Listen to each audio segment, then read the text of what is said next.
มจมอย่าพบทางรื่นรมอย่างง่ายงมในทางไม่ดี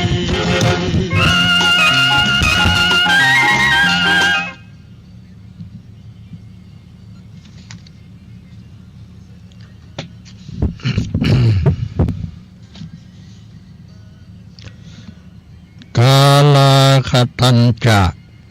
นะหาเปติอัตถังคนขยันย่อมไม่พลาดประโยชน์ซึ่ง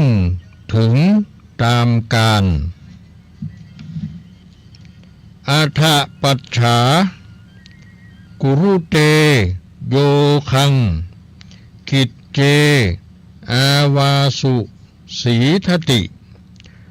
ถ้าทำความเพียรในกิจการล้าหลังจะจมอยู่ในวิบัติพินโยติพินยติโปโสปเรติปริหายติคนที่ผลัดวันว่าพรุ่งนี้ย่อมเสื่อมยิ่งกว่ามะรืนนี้ก็ยิ่งเสื่อมเจริญสุขเจริญสีเจริญมั่งเจริญมีเจริญคุณงามความดีแก่ครูบาอาจารย์พระสงฆ์องค์ข้าเจ้าสามเณรแม่ชีขยมอุบาสกอุบาสิกาผู้ใคร่ในธรรมทั้งหลายทุกคนทุกท่านทุกผู้ทุกนาม ที่กำลังเปิดเครื่องรับฟังอยู่ในขณะนี้รายการนี้ก็คือรายการประทีปธรรมวันพฤหัสบดี ซึ่งก็ดำเนินรายการโดยตุลูนวัดแห้งต่ำตำบลป่างิ้วอำเภอเวียงป่าเป้าจังหวัดเชียงรายซึ่งก็จะมาจัดรายการ ตามวันเวลา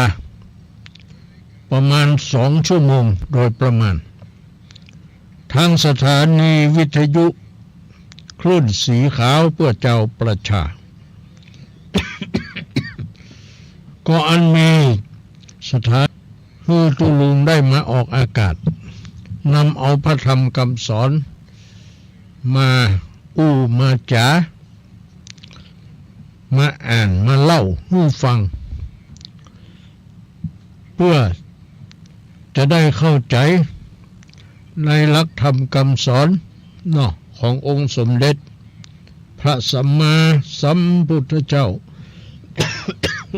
เสียงก็ยังไม่ค่อยปกติดีแต่ตัวก็ต้องขออภัยตัวเด้อใจมันสู้ กายมันไม่อำนวยแต่ใจมันสู้ เอาละเพื่อบ่ให้เสียเวลาก็จะนำเอาภาษิตอันขึ้นต้นรายการมาอธิบายขยายความให้แก่ท่านทั้งหลายได้สดับรับฟังกันกาลาคตัญจะนะหาเปติอัตถังแปลว่าคนขยันย่อมไม่พลาดประโยชน์ซึ่งถึงตามกาลเวลาคนขยันนี่คือคนอย่างไรเนาะ โอ้มันมีหลายขยันเนอะขยันเล่นก็มีขยันเอียวก็มี ขยันนอนหลับเมื่อวันก็มีมันก็ขยันทั้งนั้นแหละแต่ว่าขยันดีก็บ่ดีขยันมีประโยชน์ก็มีประโยชน์อันนี้แล้วแต่เนาะเราจะไปแยกแยะไปดูไปทำเอาคนขยันก็คือบุคคลผู้ไม่เกลียดคร้านคนขยันนะคือบุคคลผู้ที่ไม่เกียจคร้านก็คือมันนั่นแหละเนาะบ่เกียจคร้านแต่มันก็มีหลายอย่างนั่นนะ มันนอนรับเมื่อวันก็มันเนาะ มันเอวเมื่อค่ำเมื่อคืนก็มันเหมือนกันนะนี่เนาะแต่ว่าอันนี้เป็นมันในทางที่ดีเนาะเช่นยังมันทำกิจธุระ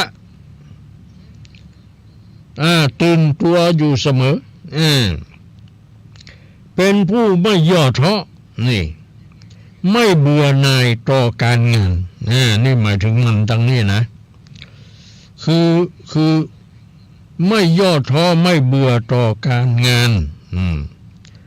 กิจธุระที่ตนจะต้องทำทั้งของส่วนตัวและส่วนรวมนี่ส่วนตัวก็บ่ฮื้อเสียหายส่วนรวมก็บ่ฮื้อมันเสียหายนะอย่างนี้คือดีทั้งส่วนตัวและก็ดีทั้งส่วนรวมเนาะ ส่วนตัวก็ขยันหมั่นเพียรทำการงานตามธุระหน้าที่ของตัวเองเช่นยังเป็นครูก็ขยันสอนเนาะขยันไปโรงเรียนขยันสอนขยันดูแลเด็กเนี่ยเป็นพระเป็นเจ้าก็ขยันทำวัดสวดมนต์ขยันเพียววัดเพียววากวาดทรายไดหญ้าทำความสะอาดเนาะเสนาสนะนะบ่ใจเข้าไปวัดอุกเบ้อเนาะ ไปพอเข้าไปพอในห้องในหอแหมปอดตู้บ่มีที่นั่งที่เตียวเนาะมันอันยังปล่ำปเหลือบลุอุกอัก ใจประโยชน์ก็บ่ใจเนี่ยหยังก็บ่เนี่ยฮื้อไผก็บ่ฮื้อเนาะมันจะเนี่ย เพิ่นเรียกว่ามันสะสมเนาะมันสะสมอันนี้ส่วนตัวก็บ่ค่อยดีเนาะทีนี้มาส่วนรวมแถมส่วนรวมซิมยิ่งหายเนาะเช่นอย่าง ส่วนรวมก็คือเช่นอย่างไหนศาลากลางหมู่บ้านที่เอาไว้ใจร่วมกันโรงเรียนเนาะก็ดีเนี่ยแต่โรงเรียนนี่เพิ่นมีพันโรงเนาะพันโรงเพิ่นเป็นผู้ดูแลเนาะทำความสะอาดนี่อย่างต่างๆเรียบร้อยดีงามเนาะแต่ที่ผมมีพันโรงนี่อย่างบางทีเป็นของหมู่บ้านเนี่ยเนาะมันได้ตั้งไผไว้แล้วก็บ่มีเงินบ่มีทองดีไปจ้างเขาเนาะมันก็โหกเหี้ยพ่องเนาะก็ไปเพี้ยวไปครั้งไปคราวก็ยังดีนะเนี่ยอย่างมันอุกมันยังก็เพี้ยวปัดกวัดยังเหี้ย นี่วัดวาอารามก็เหมือนกันเนาะ ก็อยู่ที่ทุเจ้าพระเน้นแต่ว่าบางทีแต่ละวัดนี่นะมันมีพระเน้นบ่หลายเนาะยังบ่เดียวมีตน2 ตนอยู่เฝ้าวัดเนาะบางครั้งบางทีก็กิจนิมนต์นักเหียยังเหียก็บ่ค่อยมีเวลาดูแลพ่อก้อยวัดวาอารามอย่างมากนักอันนี้มันก็ต้องอาศัยพวกแกวัดนะคณะกรรมการอย่างต่างๆก็ดีเกณฑ์เจ้าบ้านขอเจ้าบ้านกะมาช่วยเพี้ยวช่วยปัดช่วยกวาดพ่องเนาะไหนๆก็เป็นวัดของหมู่บ้านเป็นวัดของหมู่เฮาทั้งหลายจะเป็นละคือกะตู้เจ้าบางทีตู้เจ้าก็บ่ได้อยู่กิจนิมนต์นักเดี๋ยวก็ไปประชุมเดี๋ยวก็ไปหันมานี่อย่างต่างๆไงเนาะ อย่างตู้ลุงนี่คันยิ่งถึงบ่ได้อยู่ออกวัดไปเจ้ามืดเข้าวัดมาก็ปมมืดแทบ เนาะไปไกลบางครั้งบางทีก็เส้นเตื้อส่งน้ำอาบน้ำ10 โมง 11 โมงเว้ยดู อาบน้ำส่งน้ำแล้วก็เข้านอนเข้ารับพักผ่อนเนี่ยเนาะมันเป็นอย่างเนี้ยอันนี้ก็ต้องอาศัยญาติโยมศรัทธาเนาะช่วยดูแลพ่อก้อยไปปัดไปกวาดไปเพี้ยวอันนี้ก็มีนะพอวันพระวันศีลมานี่ญาติโยมมาวัดเนี่ยแม่อุ้ยเขาป้าอุ้ยเขานี่เพิ่นไปเพี้ยวหรอเขาหันกำฉลาดว่ากำยูไปปัดไปกวาดไปเพี้ยวดีเหมือนกันเนาะเพิ่นมาบ่ใจมาก็ทำบุญ ใส่ข้าวตอกดอกไม้เอาเข้ามาใส่บาตรใส่อย่างเดียวเพิ่นยังมาปัดมากวาดมาเพี้ยวมาพัดวัดวาอารามของแก้วทั้ง3เนี่ยเนาะคือมันสะอาดสะอ้านมดใสไว้เนี่ยดีงามก็ได้บุญนะเนาะ ได้บุญเขาช่วยกันดูแลเนาะอันนี้ก็ฝากไว้ตัว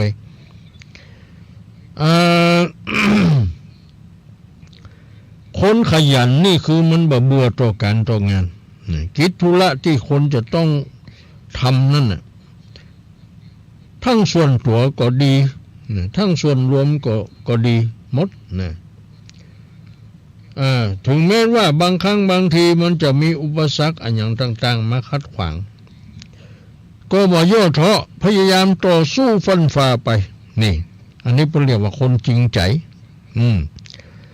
จึงทำให้เป็นผู้ที่ประสบความสำเร็จในการงานนั้นๆนี่สำเร็จในการงานนั้นๆที่ได้ทำการงานทุกอย่างจึงก่อประโยชน์ให้สำเร็จได้ในขณะนั้นเวลานั้นนะก็บ่ผ่านร่วงเลยไปนะก็คือมันผ่านล่วงเลยไปความสกปรกรกรุงรังนั่นก็ไปเพี้ยวไปพัดไปทำความสะอาดเช็ดถู นะนี่แหละคือเรียกว่าคนมันคนขยันมันเป็นอย่างนี้คนขยันนี่มันมีหั่นอย่างนะมันหันอันยังก็ดีอย่างใดก็ดีมันต้องอดมือบ่ได้นะเนาะอย่างเฮาลุกมาเมื่อเจ้าเนี่ยเฮามากวาดมาเพี้ยวถึงวันให้เป็นนิสัยเนาะใบไม้ใบตอกมันโดนมันปิวมาอย่างมาเนี่ยบางทีมันก็ป้อกันอยู่เป็นที่เป็นแข่งเนี่ยเฮาหันแล้วก็อดบ่ได้ต้องไปหาสลัดหาอย่างมากปัดมากกว่าละ เก็บใส่ถังใส่อย่างเนาะเนี่ยมันเป็นนิสัยอันนี้เป็นเรียกว่าลักษณะของคนมันคนขยันนะเพราะฉะนั้นก็ป้าอุ้ยแม่อุ้ยนี่บางทีเพิ่งก็มันขยันนะป้าอุ้ยแม่อุ้ยนี่ต้องบางคนมันปืนตะล่างนี่หมดลึ่งพองามหูงามตาตินคันใดนี่เป็นระเบียบเรียบร้อยกลางควงหญ้าก็บางทีก็บ่มีเนาะแม่อุ้ยป้าอุ้ยเอาเสียมไปสุไปเอาเนี่ยงานเบาๆตามที่ทำได้นั่นแหละอันนี้เพิ่งก็เรียกว่าคนมันคนขยันนะ เขาจะไปมัวแหละอ่อนกองละอ่อนเขาบางทีเขาไปทำงานนอกบ้านหาเงินหาทองเนาะหัวตากฟ้าหน้าตากแดดเสื้อตัวก็บ่มีเวลาแม้แต่จะซักผ้าซักครัวบ่ได้บางทีก็ยังมีเวลาต้องเอาไปใส่กับเครื่องปล่อยให้เครื่องมันซักเหือ มันเป็นอย่างนี้นะเพราะฉะนั้นพวกอุ้ยไม่อุ้ยเนี่ยได้ก็ทำไปที่ทำได้เนาะมาข้อที่สองว่าจะได้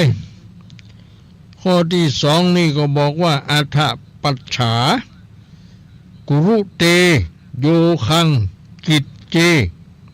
อาวาสุสีทติแปลว่าถ้าทำความเพียรในกิจการล้าหลังจะจมอยู่ในวิบัติ นี่ เนาะบุคคลใดก็ดีมีความเพียรทำกิจการใดๆก็ดีเพื่อมุ่งหวังให้สำเร็จตามความประสงค์ที่ได้คิดไว้เมื่อทำไปแล้วไปเจออุปสรรคอันอย่างต่างๆนานาภายหลังก็มาเกิดความย่อท้อเบื่อหน่ายท้อแท้นี่เพิ่นบอกว่ากิจการที่ทำอยู่นั่นก็ล้าหลังผลที่สุด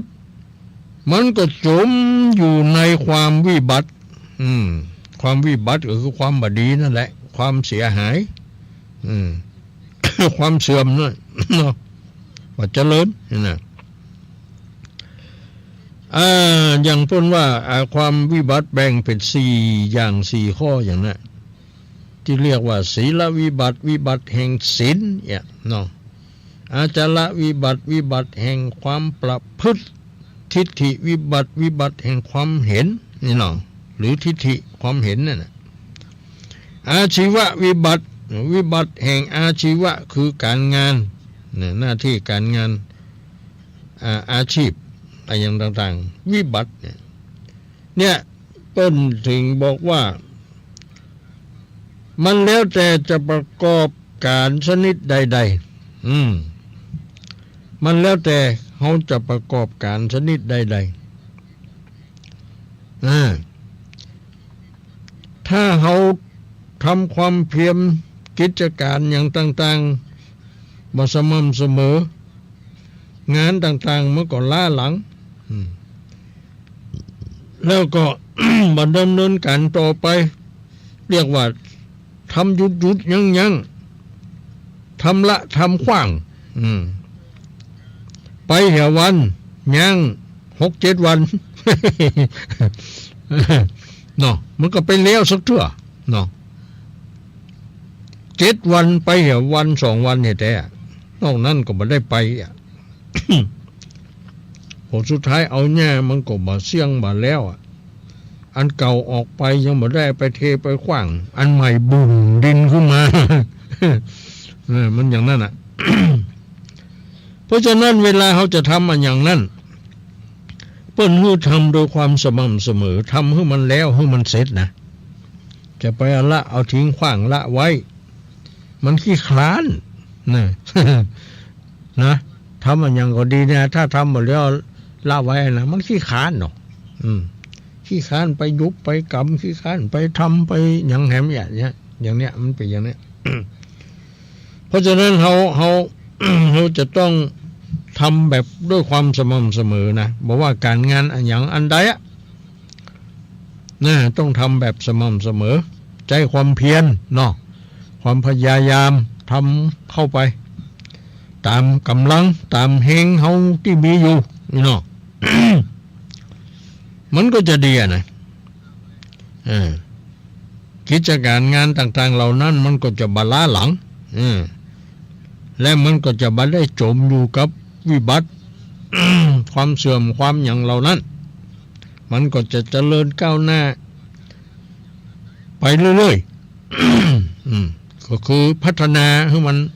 ไปเรื่อยๆบ่ให้มันอยู่ที่เก่าอันแหละเนาะให้มันดีขึ้นให้มันสวยสดงดงามขึ้นให้มันมั่นคงแข็งแรงขึ้นให้มันสะอาดสะอ้านขึ้นนะเพราะฉะนั้นก็ ภาษิตข้อนี้ก็มีความแปลไปอย่างนี้โดยย่อๆนะ ต่อไปก็ข้อที่ 3ข้อที่ 3นี่หิโยติหิยติโปโสปเรติปริหายติแปลว่าคนที่ผลัดวันประกันพรุ่งเนี่ยคือเรียกว่าคนที่ผลัดวันว่าพรุ่งนี้ก่อนก้อยเนี่ยก้อยทำบางทีก็เมื่อรุ่นนี้ก่อนเมื่อรุ่นนี้ก่อนก็เมืองเขาว่าวันฮือ อย่างวันพุกนี่ยังหมดเตื้อวันฮือเนี่ยก็คือวันต่อไปนั่นแหละเนาะขนาดวันพุกเนี่ยเขายังเหมือนเยอะเดือนแล้วก็ไปว่าแห่งวันฮือแต่แบบมันก็ยิ่งเสื่อมไปติ๊กๆเสื่อมไปกันเนาะวันพุกนี่มันเสื่อมอยู่แล้ววันฮือแถมเอาเสื่อมไปแถมก็เรียกว่าเสื่อมไป 2-3 วัน เนี่ยเมื่อความเบื่อหน่ายมันเกิดขึ้นกับผู้ใดก็ดีความเกลียดคร้านก็ย่อมเกิดกับผู้นั้นนี่คนใดเบื่อหน่ายนะเกิดขึ้นกับคนใดความเกลียดคร้านก็จะเกิดกับผู้นั้นนี่ ก็จะทำให้เป็นคนพลัดวันประกันพรุ่งคนเกียจคร้านนี่มันถึงจังยะนะมันถึงพลัดวันประกันพรุ่งมันถึงเหมือนยะเสียเลยทีเดียว หรือพลัดไปเรื่อยๆวันพุธก็บ่เตื้อวันฮื้อก็บ่เตื้อวันหนึ่งก็บ่เตื้อวันต่อไปใช่มั้ยก็บ่เตื้อ เพราะว่ามันพัดไปเรื่อยๆนั่นแหละ นะพัดวันประกันพรุ่งเนี่ยเพราะว่าคนเกียจคร้านเนี่ยมันมักอ้างปัจจัยภายนอกต่างๆว่าพอครั้งแรกก็อ้างได้มาครั้งที่สองแถมก็อ้างได้แถมแล้วก็มาอ้างครั้งที่สามและอ้างได้เรื่อยๆไปเนี่ยนะจนคิดเป็นจนติดเป็นนิสัยสันดานจนติดเป็นนิสัยสันดานนะคนที่มันอ้างวันประกันพรุ่งเนี่ยย่อมจะปาฮื้อตนฮื้อถึงความเสื่อมนี่ไผที่เป็นคนวัดพัดวันประกันพรุ่งนี่นะมันเป็นคนเสื่อมละเสื่อมจากอะไรอย่างเสื่อมจากคุณงามความดีนี่เสื่อมจากคุณงามความดีเสื่อมจากอาชีพการงานนี่เป็นต้นอันจะเป็นเหตุดึงเอาตนให้ตกต่ำลงไปเลยๆนี่ดึงเอาตัวเก่าให้ตกต่ำไปเรื่อยๆคือบ่ขึ้นสูงก่อนขึ้นสูงไปขึ้นไปสักน้อยหลุดลงเหี่ยขึ้นไปน้อยหลุดลงเหี่ย ผลที่สุดมาอยู่ที่เก่าเองมันมีการเปลี่ยนแปลงมันมีการอย่างดีขึ้นเนาะเพราะมันขี้เกียจขี้ค้านเนี่ยเนาะคนขี้เกียจขี้ค้านนี่ถึงบ่ดีแต่น่ะเนาะ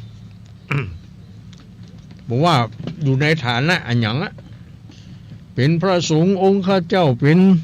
สามเณรขยมถ้าขี้เกียจขี้ค้านนะหมดท่าหมดนี่ละ ขี้เกียจเขียนหนังสือขี้เกียจทำวัดสวดมนต์ขี้เกียจทำความสะอาดวัดวาอารามเสนาสนะเนาะ บางคนก็จึงล้ำไปแต่น่ะอยู่ใกล้บ่ได้เหม็น เหม็นกิน ผ้าครัวมันก็ถึงบ่ซักมันขี้ค้านขนาดนักเนาะทั้งที่มีเครื่องซักผ้าก็มีบางทีก็เพียงแต่เอาผ้าไปจมในถังในอย่างในนี่หั่นก็เปิดน้ำเปิดอย่างเสียบไฟเปิดสวิตช์คือมันทำงานโดยอัตโนมัติคือออโต้นี่เนาะเสร็จเรียบร้อยเขาก็ไปแยกอย่างก็ได้ไปอย่างใดก็ได้ปล่อยให้เครื่องมันทำงานคนเดียวมันก็จะเอาน้ำเข้าใส่คนเดียวมันก็จะปั่นคนเดียวมันเสร็จเรียบร้อยมันก็สะอาดดีเหมือนกันนะให้มันหอมก็เอาน้ำหอมเข้าใส่ตัวเหี้ยอย่าเนาะเสร็จเรียบร้อยก็เอามาถึงมาตากแดดตะโรมันแห้งแล้วเขาดมพอหอม เนาะนั่นแหละเขาก็เอาไปนุ่งไปเปลี่ยนเข้าสมาคมไปที่ไหนอย่างใดไปอยู่ใกล้ภัยอย่างใดเปิ้นก็ชื่นใจเนาะหอมอย่าเนาะว่าใจไปอยู่ใกล้ภัยก็ไม่ คนก็ป้าขันหนีมาบอกให้อยู่ใกล้ไม่เห็นกินอันยังปล้ำปเหลืออย่าอันแต่ว่าบ่ปฏิบัติตนตัวพ่องเนาะมันก็มีอยู่นะไม่ใช่บ่มีนะยิ่งเป็นญาติโยมทั้งหลายแค่ยิ่งบางทีก็ไปทำการทำงานเนาะเหงื่อมันออกเนาะมันก็เหม็นมันก็ต้องมีหลายชุดเนาะเขาก็เปลี่ยนแล้วก็เอาอันเก่าไปซักเนาะนุ่งอันใหม่เนาะ ต้องทำอย่างนั้น อันนี้นะเนี่ยในตามภาษิตที่นำมาเสนอเนี่ยจะไปพัดวันประกันพรุ่งกึดอันยังได้จะทำอันยังก็ให้ทำอย่าจะไปไว้หันก่อน ไว้หันก่อนเมื่อใดก็ไว้หันก่อนเมื่อก่อนถ้าเป็นของกินมันตั้งเขาขอไปกินนี่ก่อนนะเมื่อใดก็ไว้หันก่อนนั่นแหละต้องรีบทำนะต้องทำเมื่อมีเวลาโอกาสนั่นอย่าไปปล่อยให้วันเวลาโอกาสอันดีงามนั่นผ่านพ้นไปโดยเปล่าประโยชน์โดยบ่ทำอันหยังเนาะอันนี้นะอันนี้ก็เข้าใจตามนี้เนาะที่ตุลุงได้เอาภาษิตมาเสนอข้อที่หนึ่งคนขยันย่อมไม่พลาดประโยชน์ซึ่งถึงตามกาลเวลาคือบุคคลผู้ที่บักเกียจคร้านนั่นแหละมันทำกิจธุระตื่นตัวอยู่เสมอเป็นผู้ที่บ่ย่อท้อบ่เบื่อหน่ายต่อการต่องานกิจธุระ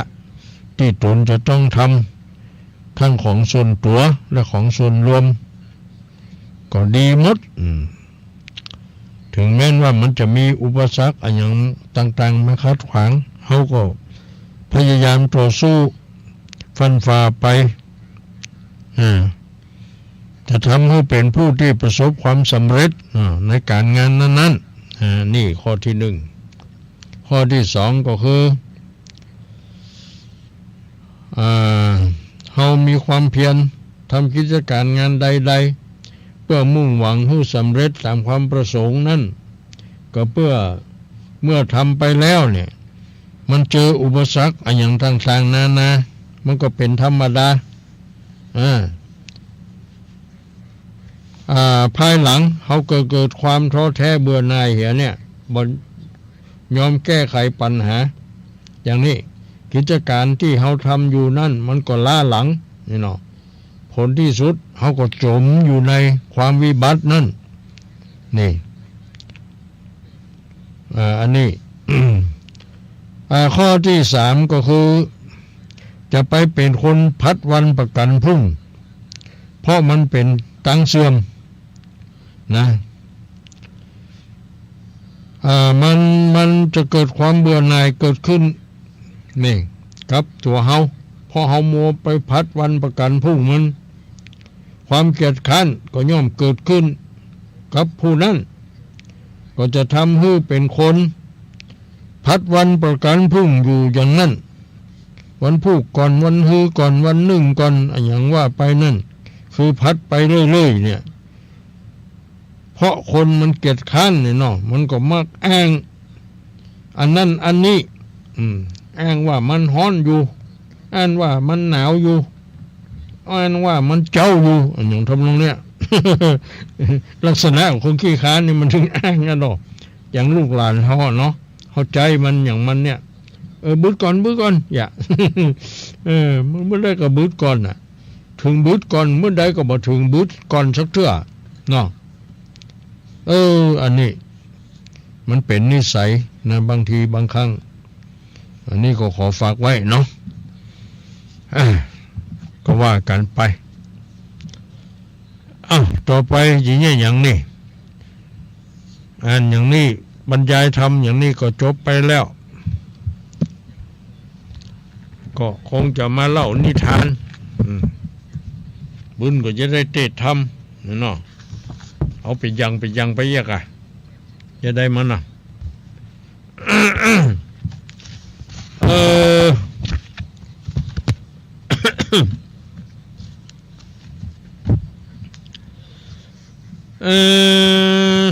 จะเป็นนิทานอะไรอย่างอันใด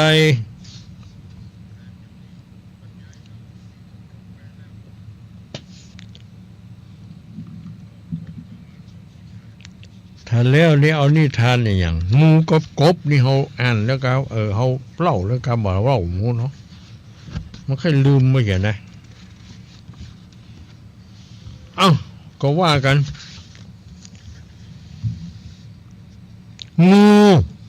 งูกับกบ งูกับกบ หรือว่างูกับเขียดเนาะเสื้อเตื้อเฮาไปตามหุ่นตังหรือไปตามตุ้งตามนาเนาะเขียดมันห้องเอฟเอฟเอฟอย่าเขาก็ไปดีนดูเนาะมันถูกงูกาบ มันก็ดินก็ยุกขาใหญ่อยากจะให้ปนปากงูมันก็บ่ปนผลสุดท้ายกำลังเสียงเงียบไปเห็นละหมูเมียเข้าในท้องงูเห็นละเนี่ยเนาะ งูกับกบ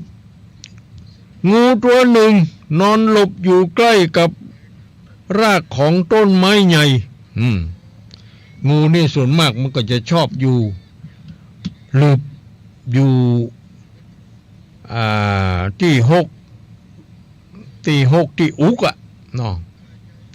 มันบ่อยากจะให้คนได้หันน่ะมันลบอยู่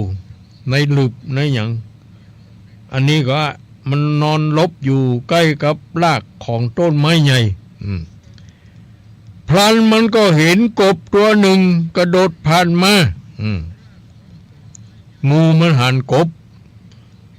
มันก็เต้นนี่เนาะมันก็วิดปกชกปกชกปกชก กบขามันสั้นเนาะ มันใจวิดเอาทีนี้เมื่องูมันหันกบกระโดดผ่านมางูมันจึงเอ่ยทักทายขึ้นว่าสวัสดีจ้ะ เจ้ากบน้อยอีหลองูตักกบสวัสดีจ้ะเจ้ากบน้อยGood morning เวลาเจ้า กบก็ทักทายตอบพร้อมกับกล่าวชมงูว่าสวัสดีเช่นกันอีหลอผิวหนังสีเหลืองราวกับทองคำของเจ้าช่างงดงามนัก หรออันนี้กบยกย่องงูกันเนาะงูสวัสดีกบก็สวัสดีงู เนี่ยมันต้องตอบกันนี้นะวันทะโกปฏิวันทนังเนี่ยแปลว่าผู้ไหว้ย่อมได้ไหว้ตอบอีนะเพราะฉะนั้นมารยาทของคนเฮาเหมือนกันเวลาปะกันเนี่ยเขาสวัสดีเฮามาเฮาก็ต้องสวัสดีเขาตอบไปนะบ่ใช่เพิ่นสวัสดีมาฮือเฮาดักจึกบ่ได้เรื่องละบ่มีมารยาทละ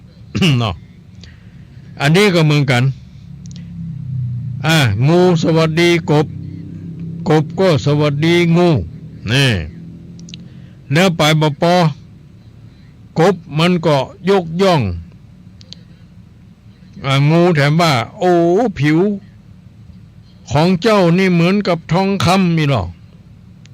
ช่างงามนักหนาแต่น้อนี่หรอเมื่อกล่าวจบมันก็ก้อยกระโดดแหงออกไปนี่กบนะเมื่อมันกล่าวชมงูแล้วมันก็ก้อยกระโดดแหงออกไปงูก็จึงตอบกลับไปว่างูก็จึงตอบกบกลับไปว่าตัวของเจ้าเองก็มีจุดสีเขียวดังประดับด้วยมรกตแวววาวเช่นกันนี่นี่มันก็ยกย่องกันเนาะไม่ใช่คือฝ่ายใดฝ่ายหนึ่งยกย่องฝ่ายเดียวนะเขายกย่องเขามาเขาก็ต้องยกย่องเขาไปแน่เนาะอย่างกับงูยกย่องกบมันก็ยกย่องงูเนี่ย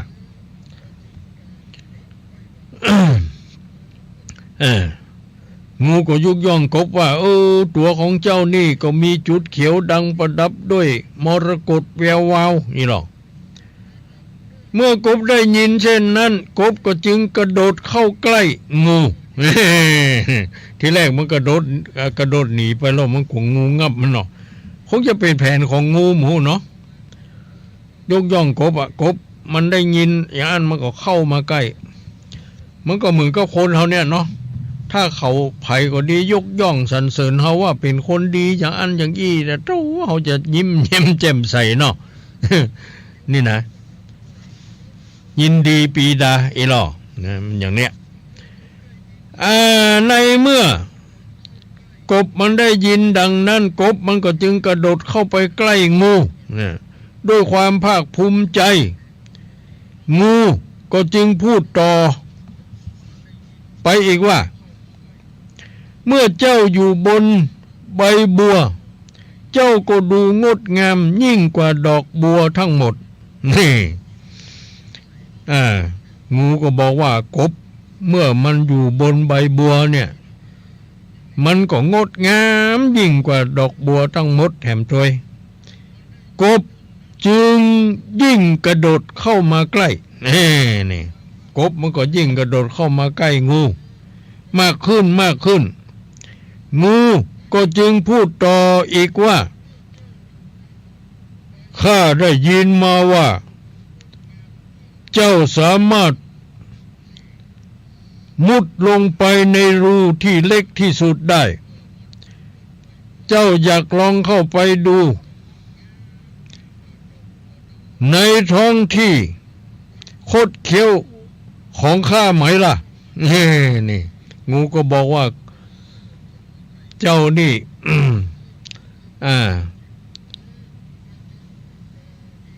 เจ้านี่มีความสามารถ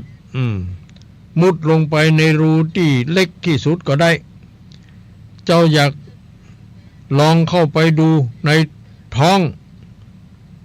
ที่คดเลี้ยวของข้าไหมล่ะว่าอย่างนั้น แล้วงูก็อ้าปากกว้างนี่กบมันก็จึงกระโดดลงไปในปากงูทันทีนี่มันถูกงูหลอกเสียแล้วไอ้กบนี่ พร้อมกับเสียงของงูที่กล่าวอีกครั้งว่าเจ้าช่างมีจิตใจประเสริฐนักที่มาให้ข้ากินโดยที่ข้าไม่ต้องออกแรงอะไรเลย งูมันหัวเราะชอบใจมันหลอกกบได้หลอกให้กบเต้นเข้าในปากมัน กบก็หันว่างูดีต่อไอ้เนาะเนี่ยกำอูกำจ่าคนทั้งเนี่ยเพิ่นว่ากำอูเฉือดคอไอ้น้องกำอูกำจ่าเนี่ยบางทีนี่เขาอู้ดีนะเขาจะไปหลงคารมคมคายเขาแท้ก็บ่ดีนะเนาะคุณเตือก็ปักม่นจ๋าหวานแต่ในจิตใจตั้งในมันเฮาก็บ่ฮู้บ่หันมันน่ะจะได้ก็บ่ฮู้อย่าเนาะเพราะนั้นก็ระมัดระวังระวัยพ่องไผอู้ดีอย่างใดเฮาก็ต้องดูต้องหยังเนาะไผยกย่องสรรเสริญเฮานี่เขายกย่องสรรเสริญเฮาเนี่ยเรียกว่า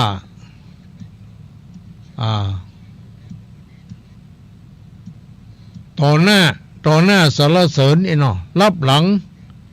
ตั้งนินทาเนาะอย่างนี้มันก็บ่ได้นะเนาะต่อหน้าสรรเสริญว่ารับหลังตั้งนินทาเนี่ยเนาะไปได้จะได้ เพราะฉะนั้นนี่คนเฮานี่ก็มันอยู่ที่คำอู้คำจ๋าเนาะเพราะฉะนั้นก็เขาจะไปหลงคารมคมคายนะฟังไว้แต่ว่าอย่าไปเคิมอย่าไปเคิมอย่าไปหลงคารมคมคายเนี่ยแม้แต่สิ่งสารสัตว์เนี่ยมันก็บ่มีสติปัญญาอะไรอย่างเนาะพอได้ยินคำอู้คำจากำพูดที่เพราะสนอหูทั้งที่เพิ่งปะกันครั้งแรกไปตกลงปรุงใจไว้ใจ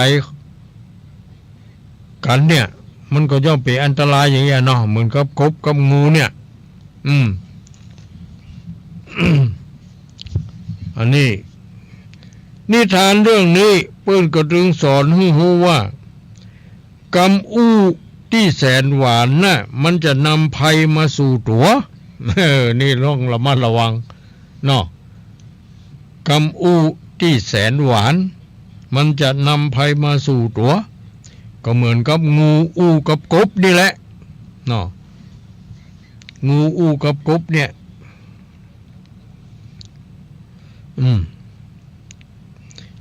นิทานเรื่องนี้ก็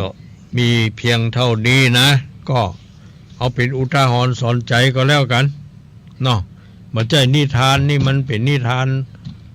เอาม่วนเอาอย่างเดียวนะมันมีคติแฝงอยู่ในเรื่องของมันนั่นเนาะเพราะฉะนั้นเขาก็ต้องดูเนาะ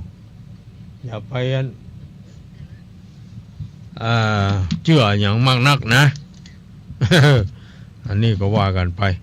เอาล่ะต่อไปเขาก็คงจะได้ขออนุญาตประกาศอนุโมทนาเดี๋ยวก่อนนะประกาศอนุโมทนา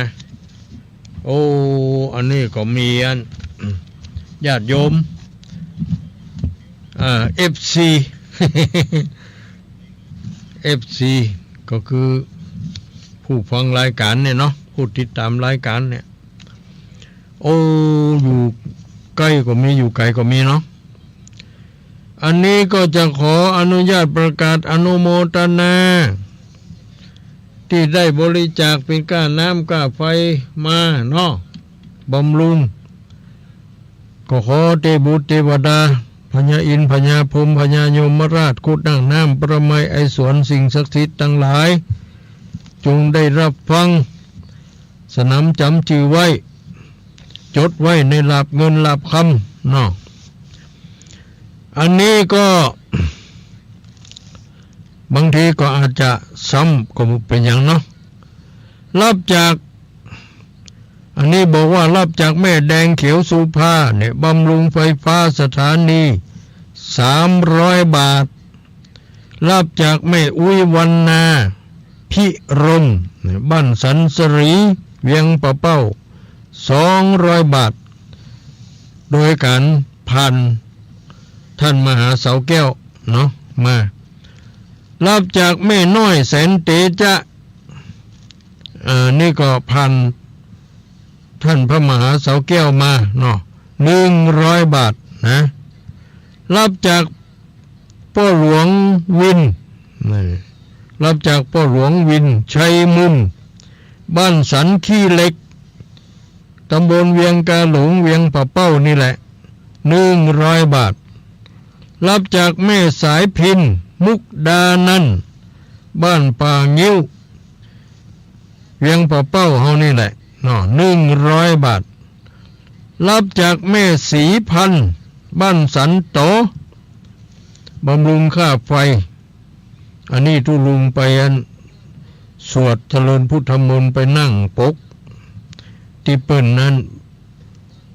ประเพณียกชัดเจดีย์นี่เนาะ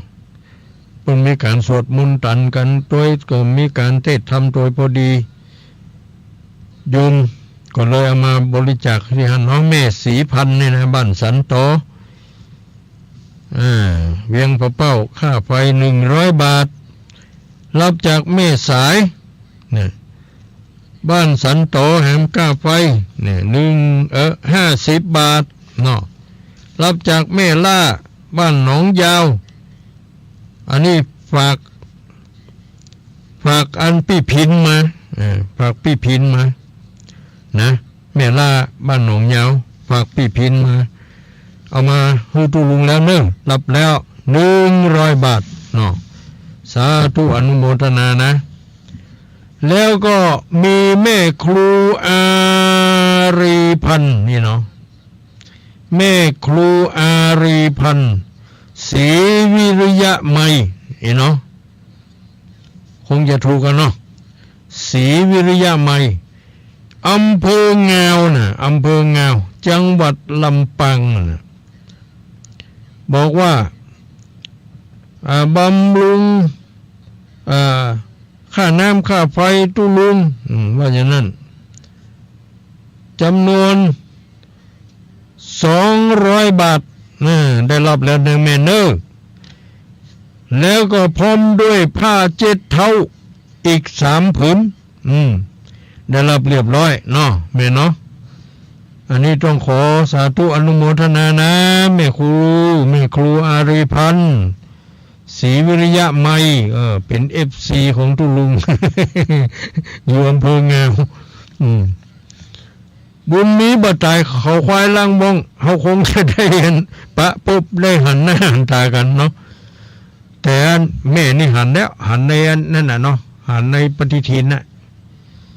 บางคนนี่บ่หันตัวจริงตุลุงแต่หันในรูปปฏิทินเนาะก็ดีกว่าตุลุงยังไม่ได้หัน เนาะบอกว่าถ่ายภาพอย่างเอาลงเฟซส่งมาให้พ่อกันนี่เนาะแม่บอกว่าเล่นบ่จ้าง ก็ยังบ่ให้ลูกให้หลานทำให้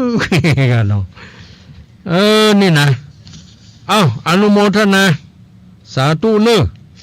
ทุกคนทุกท่านที่ได้ฟังรายการก็ดีอย่างก็ดีนี่ก็ขอให้บุญกุศลดลบันดาลอภิบาลรักษาคุ้มครองป้องกันให้อยู่รอดปลอดภัยอยู่ดีสบายอายุมั่นขวัญยืนประจากทุกโศกโรคภัยไข้เจ็บนานาประการมีความสุขความสำราญเบิกบานใจมีโชคลาภวาสนาบารมีมีคุณงามความดีอยู่กับตัวตลอดไปทุกคนทุกท่านด้วยเทินสปีติโยวิวัชชันตุสัพพะโลโกวินัสสตุมาเตภวัตวันตรายโยสุขีติคายุโกภวะอภิวาทานาสีริสนิจังอุทาปจายิโนจัตตารโอธรรมาวัฏันติอายุวันโนสุขังปะลัง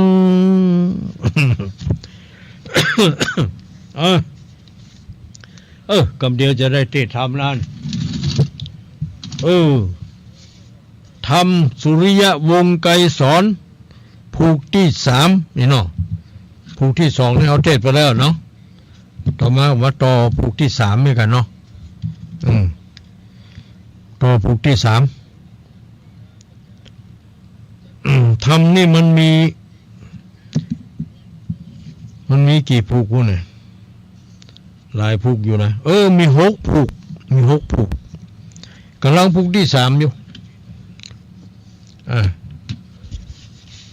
วันนี้ก็วันพระตัวเนาะเดือน6เพ็งบางวัดก็มีประเพณีส่งน้ำพระธาตุเนาะของตุลุงนี่ส่งไปแล้วเมื่อ8 ค่ำแล้วมานี่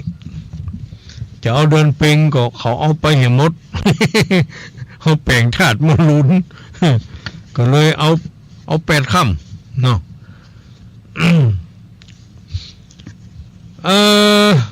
อันนี้ก็ฟังเอาเนอะคงจะบ่จบนะเพราะว่าทำมันหนาเฮ้ยเสียงจะบ่พดแล้วเวลามันจะหมดเหี่ยก่อนนะกันเนาะบ่เป็นอย่างติดกึ่งก็ได้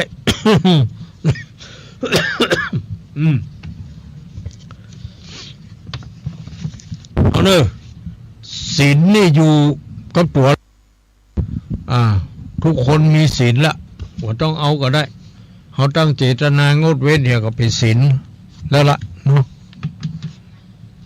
เอาไหว้พระว่านะโมพร้อมกันไหว้เหรอนะโมตัสสะภะคะวะโตอะระหะโตสัมมาสัมพุทธัสสะนะโมตัสสะภะคะวะโตอะระหะโตสัมมาสัมพุทธัสสะนะโมตัสสะภะคะวะโตอะระหะโตสัมมาสัมพุทธัสสะอะระหังสัมมาสัมพุทโธภะคะวา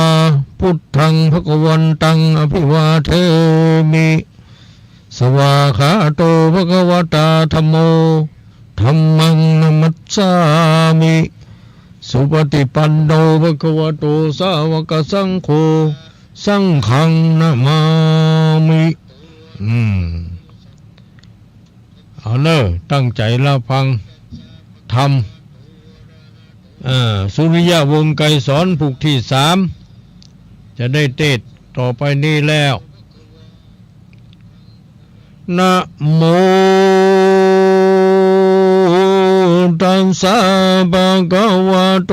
อะระหะโตสัมมาสัมพุทธัสสะตาโตกุมาโลตั้งแรกแต่นั้นไปนาส่วนเจ้าสุริยะบงสากุมารก็จะเดินดงดันแสวงหายังมาตาแม่แก่นไทยนับว่าได้เดือนปลายฝูงเทวดาใหญ่เวทเฝ้ายังโนเนากุมารบ่ฮือมีพญามาปานถูกต้องบ่ฮือมาของศักดิ์สิ่งเนรมิตป่าไม้มิ่งรุกคาฮือมีภาษาต่างๆมีทุกอย่างของหวาน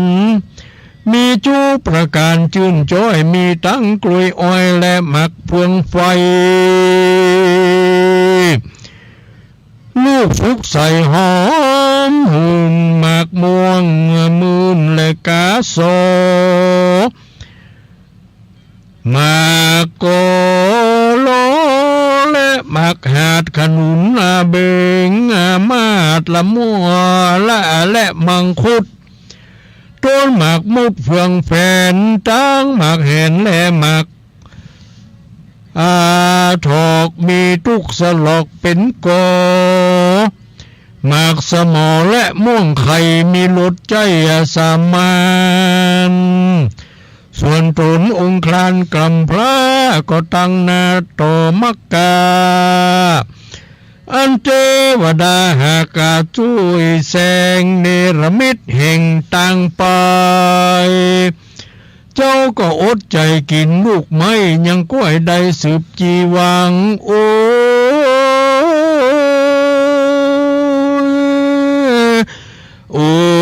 ยทุกขังและนอบัดนี้เจ้าโสบจอมเกตก็ไปถึงเขตหิมปานโนโปติญาณอาคาวอันแม่เจ้าปลอดพลากละไกลจากหนีไปกรรมอันใดมาลอดหูแก้วยอดโปติญาณได้เที่ยวดงดานหาแม่เป็นทุกนักแก่ดีลีอยู่ดงลีดันจ้างกลางตาตั้งอรัญญาผุงเทวดาอยู่เห็นหักษายังเจ้ากุมาลาไปทุกแห่งส่วนเจ้าก็แต่งใจหารทุกเผ่าผ่านมัดไม่ในป่าไม้หิมปานก็เบวานนานแล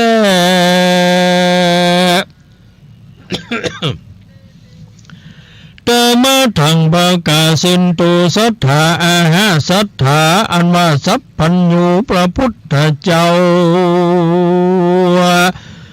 ตุนาภับเงาวาโลกาพระจิงเตสนาวาตะมัทังอาสันโต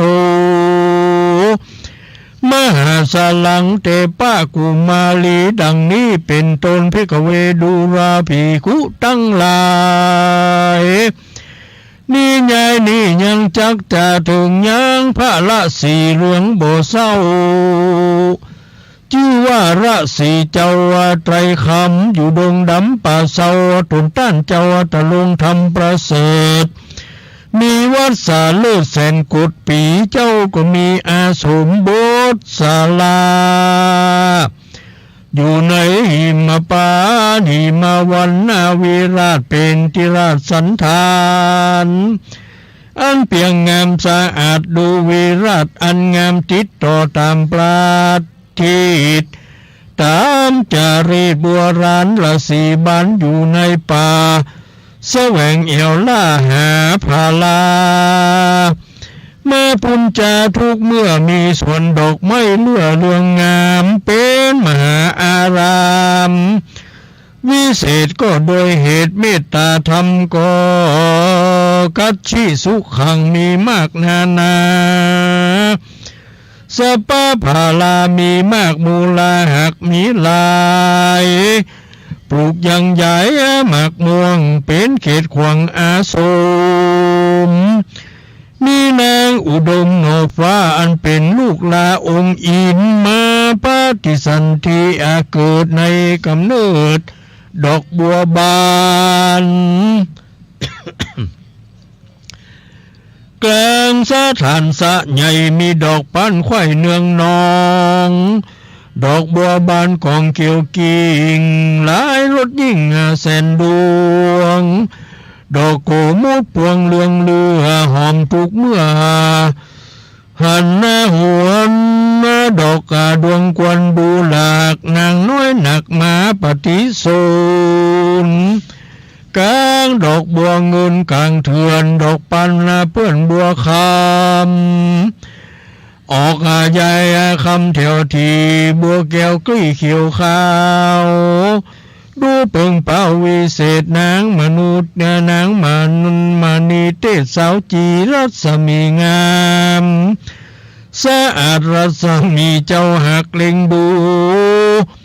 ป้อมหมูตูอ่อนน้อยร้องให้ข้าค่อยอยู่ในดอกบัวใสต่างเตศส่วนเจ้าเป็ดละสีมีสินดีตารงชายานเจ้าก็สถิตสำรันรู้แล้วเจ้าก็เอานางแก้วออกมาดูก็หันบุญจูแก้วอ่อนเป็นนางแก้วฟ้าสาวสวรรค์เอาตินทิพยันไก่สนดอกนางแก้วยอดนาลีงามสมฤทธิมาแต่ฟ้าสมยิ่งนาดูงามประสีใครอยากมาตุนปอก็เอาหนอนางไก่สอนลมมานอนขาคอยน่าชื่นจ้อยปุ่นจมมาเล่าคิงกลุ่มองค์อาบมีหลายหลากหลายสารเป็นสาวสวรรค์มาเกิดมาเอากำเนิดโอปาติกะบ่มีตีบัวปุ่นพอพาลสีตนปอหากาลุมลาเอาผ้ากาสาห่อตุมแล้วก็หอบเจยโจมยังนางอุดมไก่สอนป่าหลายเดือนกว่ามนมีทวน3 ปีงามยิงรู้ว่าสิ่งเป็ดสาวสวรรค์ละสีใครคำมาและเสียใครไตรคำมาตุนป้อเลี้ยงลูกน้อยหนอไก่สอนเอี่ยวดงดอนหาลูกไม้แลละลูกไว้ที่อาสาลมก็มีนิยมดังกล่าวมานี่แลผีเขาเวดูลาผีคุตั้งหลายตูนจะลงสินใสสะอาดอรหันตาจาดขีนาที่นี้จักจะถึงยังบุญเรืองสุริยะวงศาอันเป็นลูกพญากุศลาดใดตะลงวิบักนักนาย้อนว่านางยักขาโซนสอหือตนพ่อพญาบ่คุณจำพรากหือเอาลูกราดไปคาลวดได้หนีกว่าเดินมาส่วนปู่ยักษ์ขาใจบาปมหันแม่เจ้าราชก็เอาหนีละตนบุญมีกำพร้าวิบากทาแต่ภายหลังโอ้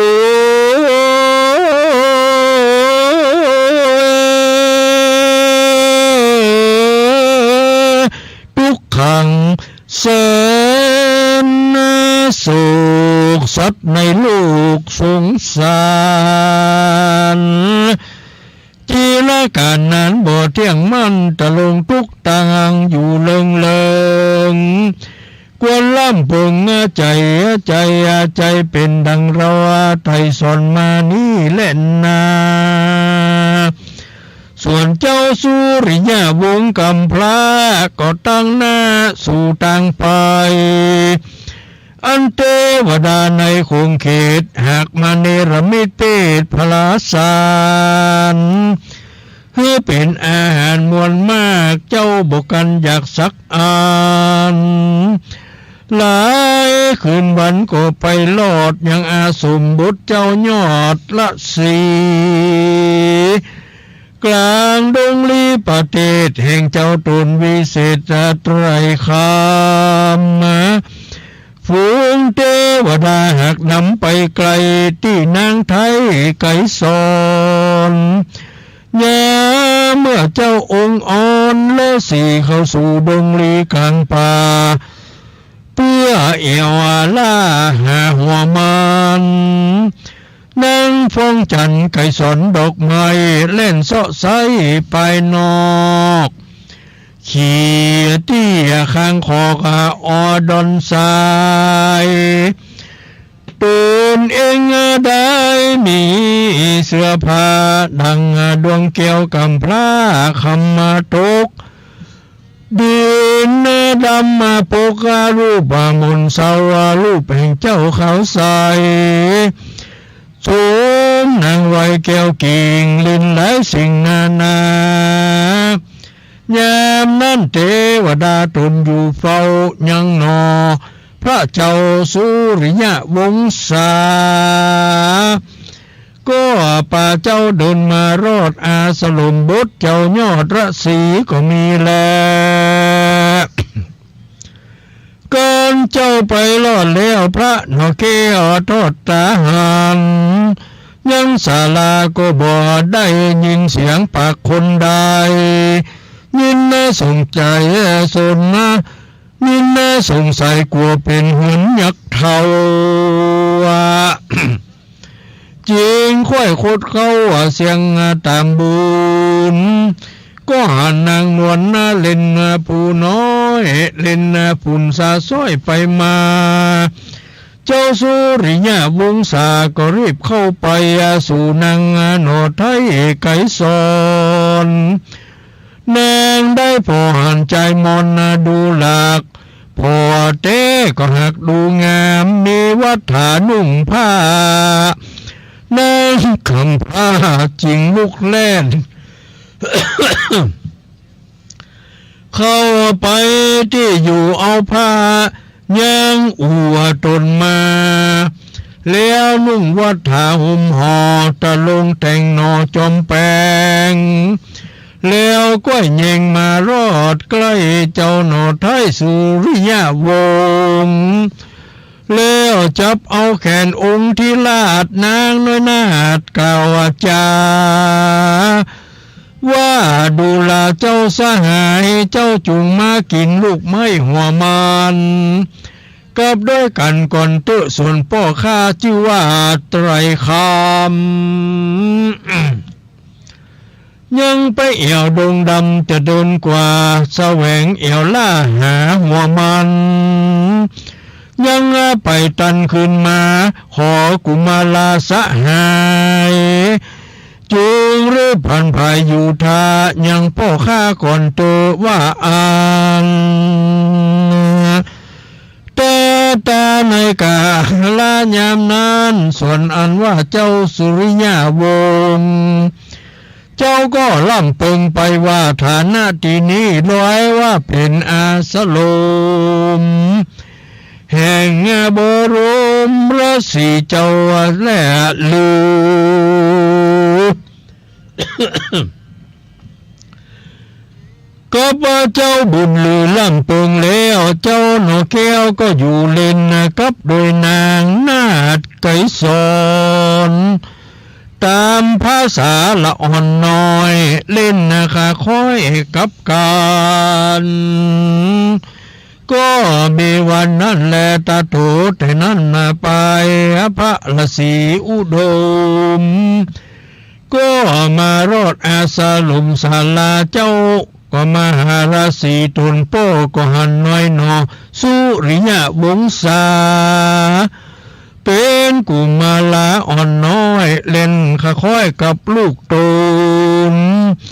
เจ้าราศีก็รู้ด้วยอภิญญาณแล้วก็เรียกลูกแก้วไก่สอน นว่าดูลาสีมอนลูกรักแก่พ่อเฮย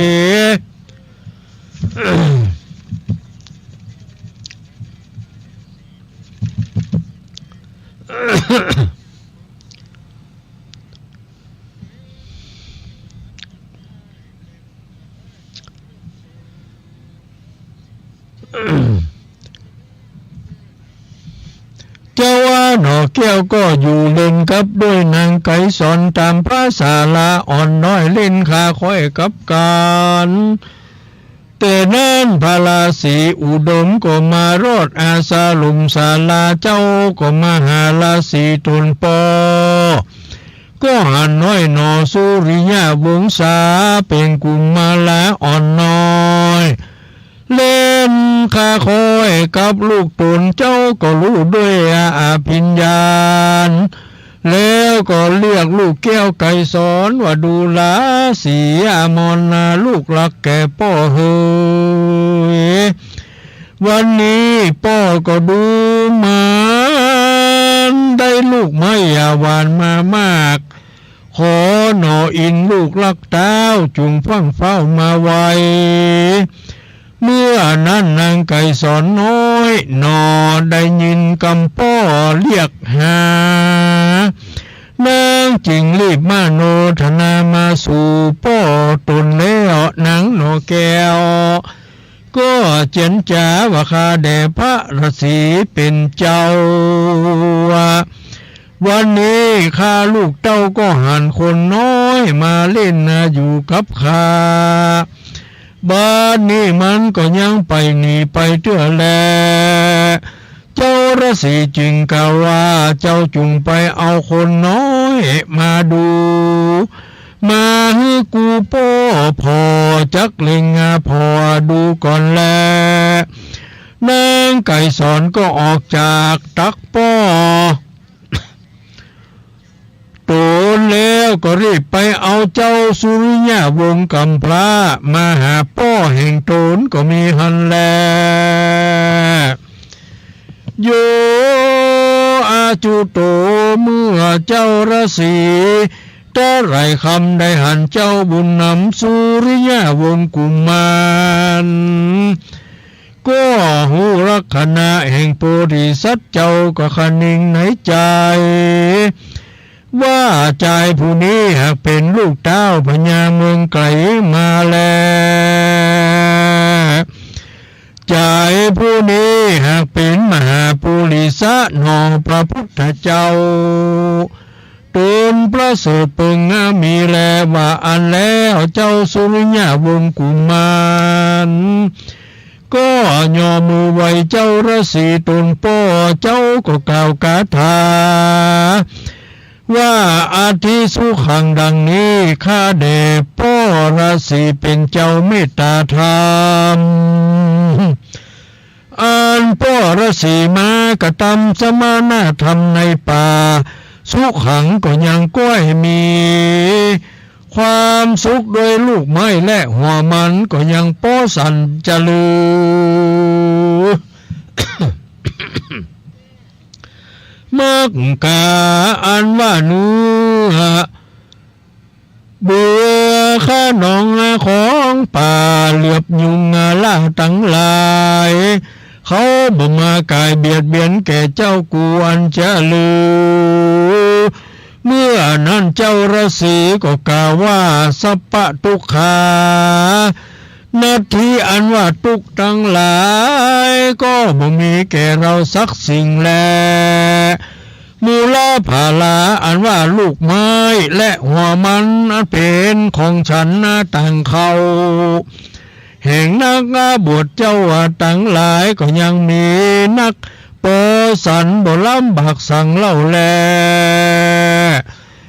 อันว่าเลือกและยุง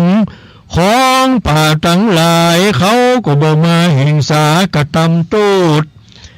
เมตตาโปรดแล้วก็หนีไปแล้ว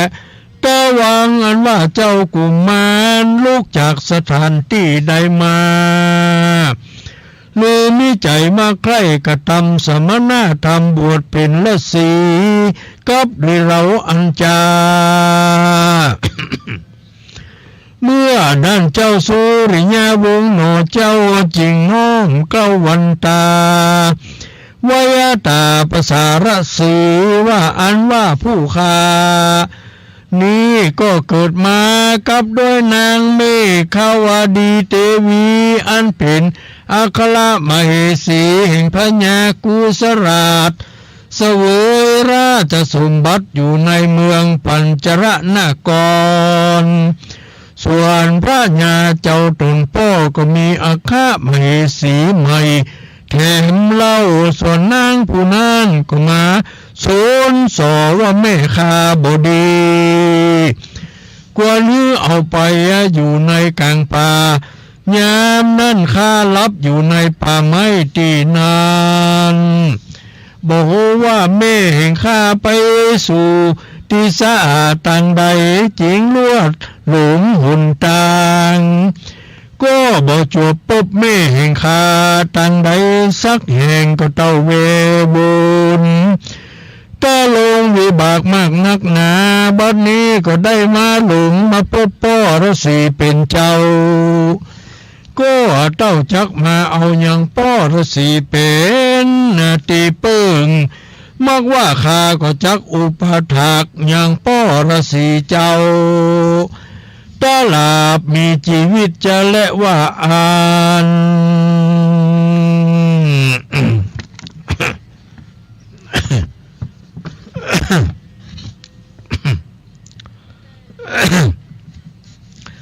แต่ในกาลยามนั้นส่วนเจ้าฤาษี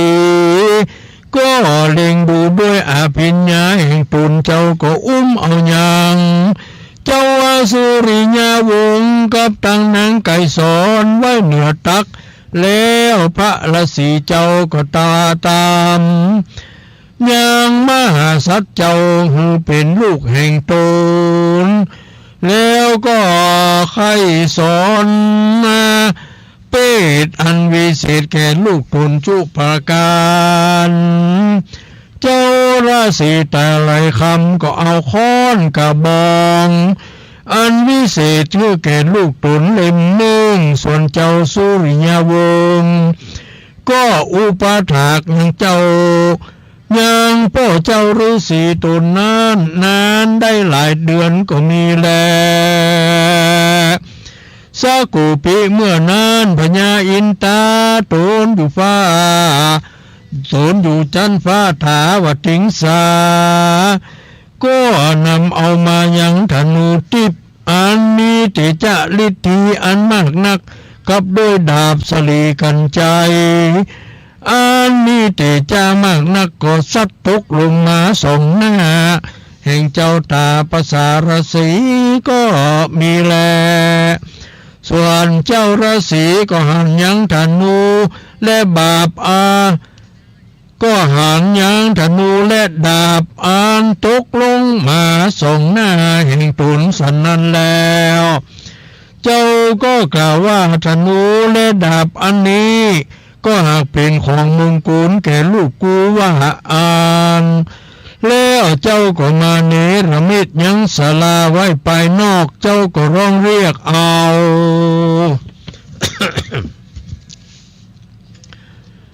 ก็ด้วยหน่อเน่าไก่สอนก็ย่อมือวอนใส่เกล้านบน้อมเจ้าราศีมีอิริยาวัดบ่ขาดสองเจ้าก็อุปถากพ่อฤาษีส่วนอันว่าเจ้าฤาษีก็ร่ำเปิงว่ายักษ์โขอันว่าพญายักษ์หาโครบตนนี้มันก็มีฤทธิ์มากนักก็มาลักเอามาตาตนแม่เจ้าสุริยาวงศ์กุมารเพื่อว่าจักเอาเป็นอัครมเหสีเทวีแห่งมันบัดนี้มันก็ตั้งปราสาทไว้ที่กลางเมืองแห่งมันแล้วก็บังคับยังมหาเสนาอามาตย์ยักษ์ทั้งหลาย ผู้มีฤทธิเตจะหือมาแวดล้อมอ้อมเป็นปาริวารหือมาอยู่รักษามากนักส่วนเมืองนั้นถ้าผ่านที่นั้นหากประกอบไปด้วยกำแพงหินเป็นอันสูงมากนักหากแวดล้อมยังเมืองไว้เป็นอันแน่นหนาเมืองนั้นถ้าพรานนั้นหากมีติจะมากนักก็หากจักหากวนรบเอาบ่อใดมีแต่หนอพุทธังกูลเจ้าว่าตนเดียวแลบัดนี้กูก็ควรฮือมาแน่ก็บัดนี้กูก็ควรฮือมานี่กากันทักตัวมีฤทธิเจจามากนักประกอบไปด้วยเครื่องอลังการทั้งหลายมาประดับยังมณีกากการทักตัวนั้นก็ร้องฮีเห็นเล่นไปมาในอากาศมี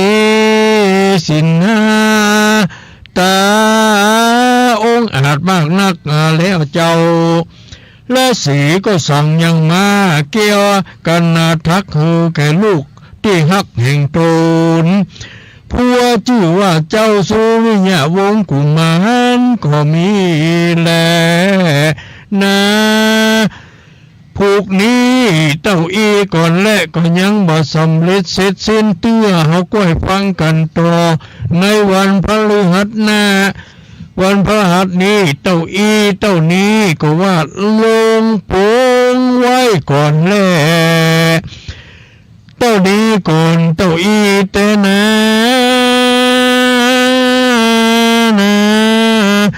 ก็มีแล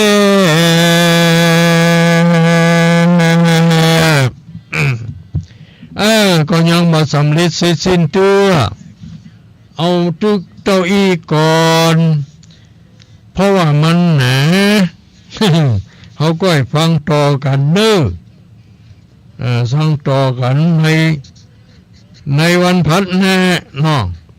ในวันพัดแน่ก็ให้ฟังต่อกันนี่แหละญาติโยมทั้งหลายทำมันหนาอันนี้กำลังได้เกิงอยู่นะพวกเนี้ยยังเห็นเกิงมันถึงจะเสด็จเอาเหมือนมันเสด็จด้วยเอากล้วยให้มันเสด็จเนาะเอาล่ะตอนนี้ก็เวลา21:35 นาทีจากนี้ไปประมาณ25 นาทีก็จะเปิดโอกาสเนาะให้แก่ญาติโยมสาธุชนFC ทั้งหลายทั้งอยู่ใกล้และอยู่ไกลที่ได้ยินได้ฟังเสียงชัดเจนแค่ไหนอย่างไรก็เจริญพรพ่ออุ้ยแม่อุ้ยญาติโยมผู้ที่เปิดเครื่องรับฟังอยู่ทางบ้านได้โทรศัพท์เข้ามาเพื่อแจ้งผลการรับฟังให้แก่ตุลุงเนาะตุลุงก็จะชื่นอกชื่นใจมีคนโทรเข้ามาเอาล่ะมาเดี๋ยวนี้สายที่1เข้ามาแล้วเนาะสายที่1เข้ามาแล้วเจริญพรเจ้าพระครู เจริญพรจากนายวัดฝ่ายหินวัดฝ่ายหินแม่ฟังจากวัดฝ่ายหินกะแม่ยังอยู่ไหนอยู่วัดฝ่ายหินนะคะแม่พรแม่พรเป็นสถาวัดฝ่ายหินนะยายพรวัดล่องวัวแดงยายพรวัดล่องวัวแดงอำเภอสังกำแพงเนาะจังหวัดเชียงใหม่รับฟังรายการเป็นจะได้ชัดเจนดีก็ชัดเจนจะดีชัดเจนจะดีเนาะมีเสียงรบกวนจุ๊จิกะไ แล้วรู้กลัวเนี่ยอันว่าอันนี้ใส่หินมาเถอะ แม่ฟังจากวัดไผ่หินนี่ด้วยเนาะ เจ้า ดีละชัดเจนดีเนาะฟังกันหลายก็ฟังกี่คนก็ว่าอยู่คนเดียวฟังคนเดียว ไม่นอนฟังคนเดียวน อนฟังแต่ เจ้า นั่นแหละนอนฟังอยู่ในมุ้งในชุดดีๆเนอะยุงจะครบนะ มันห่อแล้วไป ให้ยุงครบเดี๋ยวจะไปไข้เลือดออกไข้คนโจ๊ก นั่นเหรอฮะ คนโจ๊ก บดตุกพูดว่าไงตุกอะ โจ๊กห้องมาชอบ นั่นแหละมันมาถึงเวลามันด้วยใจเย็นๆมันจะตุกดูขอบใจอนุโมทนาขอบพระคุณเลยแม่อยู่ดีมีสุขอยู่ดีมีสุขอายุมั่นขวัญยืนเจริญพรสาธุสายต่อมาสายต่อไปสายต่อมาแล้วเจริญพรบริจาคครับท่าน ปอทำมาแล้วปอทำสังคำฟันบ้านน้องเลี้ยงเป่าครับจะได้ฟังคืนนี้ชัดเจนดีก็ชัดเจนดีครับวันนี้นะฟังจากขึ้นของคุณโยมดังดีครับคุณดารุณีครับนั่นกะเป็นกำลังใจให้นะครับอนุโมทนาสาธุบริจาคครับฟังชัดเจนก็ดีแล้วขอบุญธรรมอายุวันโนสุขังพลังตึงต่อตึงแม่อยู่ดีมีสุขสายต่อมาแล้วบ่เจริญพรแกไม่เสียเจ้าตัวลุงอันนี้เสียงไผ่ที่ไหนนี่เสียงแจ๋วชัดเจนดีขนาดนักมันหูข่าวปุ่นย้ายไปอยู่ที่ไหนก็สันปะตองเจ้าไปอยู่สันปะตองเห็นแล้วจากใช้ประการไปอยู่ไกลอย่างหน่อยไก่กันหน่อยไก่ตัวลุงหน่อยจะเป็นยังไปอยู่ตัวลูกไปอยู่ตัวหลานไปอยู่ตัวไผ่อยู่คนเดียวกะอยู่ตัวพี่ตัวน้องอยู่คนเดียวแต่งบ้านอยู่คนเดียวแต่ใกล้ลูกใกล้น้องพี่น้องดีละอยู่ในควงแก้วอยู่ในควงบ้านเดียวกันเจ้าอยู่ได้จากควงบ้านนะดีละเวลาเจ็บไข้ได้ป่วยบ่สบายมันก็จะได้พอคอยดูแลกันลูกเจ้ามันก็เลยปลูกแล้วก็เจ้าก็อยู่คนเดียวเจ้าอยากอยู่ใช้ประการก็อยู่คนเดียวแต่ที่นี่ก็อยู่แต่งบ้านอยู่คนเดียวแล้วใกล้ปีกน้องก็ดีกันลูกมีหลายลูกตรงนี้กะมีเจ้าจะทำงานการอยู่เชียงใหม่เขาเป็นอยู่เชียงใหม่หมดเจ้ามีกี่คน2 คนเจ้าดีละเขาเท่าแก่แล้วลูกนั่นแหละจะเป็นผู้ดูแลเนาะเจ้าสบายดีกับเจ้าก็อยู่ดีสบายอยู่แต่มันไออยู่นิดหน่อยเพราะว่าแพ้อากาศแพ้เจ้ามันแพ้อากาศแบบนั้นแพ้อากาศเขาบอกชนะมันเขาแพ้ก็เลยไอ้กะอนุโมทนาสาธุแม่สีทอนนี่เนาะแม่สีทอนสีทอนอายุวันโนสุขังพลังอยู่ดีมีสุขสายต่อมามาแล้วเจริญพรเจ้าทำว่าจะได้เกิดวันที่จะดีเนาะดีอยู่ครับน้องอย่างไรเจ้าฮะน้องไปจะเดียวเนาะอย่างก็ทำน้องนี่กันอย่างน้องจะเดียววันนี้เหรอวันนี้วันนี้นะน้องโก้ฟังชัดเจนดีอยู่เนาะเจ้าชัดเจนดีเจ้าถึงดารุณีลำปางไหนเจ้านี่แบบลำปางเจ้าแม่อยู่ลำปางนะเจ้าอยู่ห้างชัดเจ้าอยู่ห้างชัดนะแม่เนาะเจ้าจะออกมาเห็นว่าเขาออกท้องหาประกันเปิ่นเขาแม่รักไปอ่ะนั่นเลยค่ะบุเป็นยังความพยายามอยู่ที่ไหนความสำเร็จอยู่ที่นั่นนั่นแหละเจ้าคนเขาเจ้าบักตุกฮ้อนเฮ้ยตัว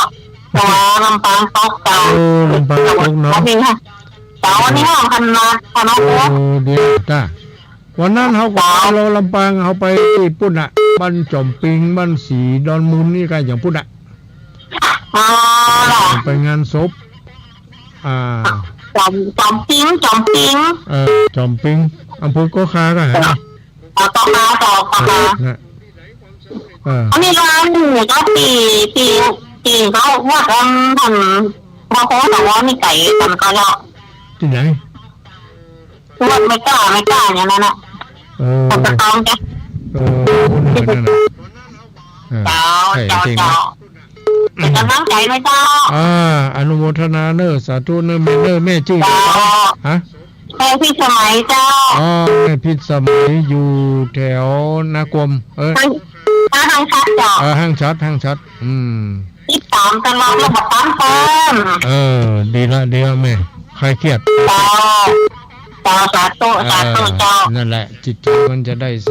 บายฟังเทศฟังธรรมนั่นเนาะอนุโมทนานี่สายต่อมาเจริญปอนกับภาษาที่ลุงเจ้าเจริญปอนติดแล้ว3เตี่ยแล้วแต่ติดประเดี๋ยวนี่ติดประเดี๋ยวเนี่ย3ครั้งละนั่นดีละมันติดก็ดีแล้วบุญก็ดันติดแล้วต่อวางสายว่าหมดไปนั่นแหละไม่สลับเนี่ยนิทานตะม่วนนี่ไงนี่ก็ก๊อกนะนิทานนะเนาะเนี่ยกบก็อย่างก็กบกับหมูจำได้ดีได้กบกับหมูน่ะมันรู้กันเนาะกบผูกงูด้วยคนเขาก็จะโดนหลอกนะระวังคนเขานั่นแหละจะโดนหลอกเหมือนกับงูหลอกกบเจ้าร้องใจแน่อายุวันโนสุขังบาลังอยู่ดีมีสุขมีสุขเกิดกันแน่เจริญพรสายต่อมาเข้ามาเรื่อยๆแล้วเปลี่ยนกันเปลี่ยนกันจ้ะตีใดตีไก่โทรมาเลยญาติโยมทั้งหลายแกงง่วงแกงเหงาแกงงันเจริญปอนภาษาเจ้าเจริญปอนหม่อมเราประกอยเจ้าแม่อุ้มหม่อมเจ้าบ้านเราประกอยเราประกอยนี่อำเภอปะซางจังหวัดลำพูนแต่อำเภอปะซางจังหวัดลำพูนบ้านเราประกอยตำบลน้ำดีอำเภอปะซางจังหวัดลำพูนเจ้าแม่หม่อมอายุเท่าไรก็แม่หม่อมอายุเท่าไรก็74แล้วเจ้า74เนาะเจ้าวันนี้ลูกแฝงมาไปเวียงปะเป้าที่ตู้ลุงดอยเจ้าไปที่วัดตุลุงดอยครับเจ้าคนนั้นวันพระวันนี้แต่เฮาบ่ได้ไปเฮาต้องเพก็มีก็เลยบ่ได้ไปหากันเจ้าไปประการไปเมื่ออ่อนไปส่งไก่ได้ไก่แม่ไก่ได้เราอ่อนมาส่งเนาะได้2 ชั่วโมงขี่รถไปนะมาทางดอยสะเก็ดเนี่ยเนาะมาทางแม่ขจานเนี่ยเนาะเจ้าไปดอยสะเก็ดมาเวียงปะป้องแล้วก็ไป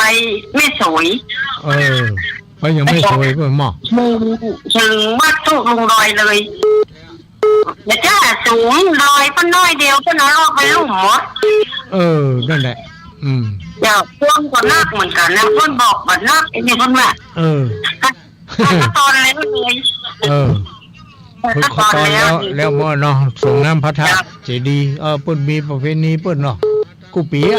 เดือน6เป็นเนาะฮะว่าก็จะม่วนม่วนกันเนาะม่วนกันนะดีคือว่าก็มีละอ่อนไปส่งนี่จะผมได้ไปเนาะนั่นน่ะน้ำบุญแต่ไปฝังไปหลายที่ขนาดใช่หลายที่ได้เจ้าไปกู้แตงเอาไปเมื่อมันไปได้เนี่ยแม่ถ้าไปบ่ได้แล้วโอ้ยไปถึงบ่ได้ ให้ยังไปก็ถึงไว้บ่ได้เดี๋ยวไปด้วยห่างค้างไปกัดไม่สายไป2-3 ที่วันไหน2-3 ที่โอ้ม่วนน่ะกะไปเปิดหูเปิดตาดีน้องแม่เนาะอายุวันโนสุขังพลังเนอะเมื่อไหร่ได้ไปบ้านหลวงอันตู้ลุงห้องฮะเอาได้กะไปมาหาแว่เถอะวัดอย่างก็ห้างต่ำเนาะวัดห้างต่ำตำบลป่างิ้วอำเภอเวียงป่าเป่าเวียงป่าเป่าเหมือนกันได้จังหวัดเชียงรายห่างไกลจากตุ้ลุงโดยประมาณ10 กว่ากิโลไกลอะไรเนาะ10 กว่ากิโลวันหน้าก่อนมันถึงได้ปะได้พบกันวุ้นนี้บะตายเขาควายล่างว่องนั่นแหละอนุวันโนสุขังบาลังแม่อยู่ดีมีสุขไม่สานะเจ้าเจริญพรสายโตมาเนาะสายโตมามีหรือเปล่าเข้ามาได้เลยแกง่อมแกงัน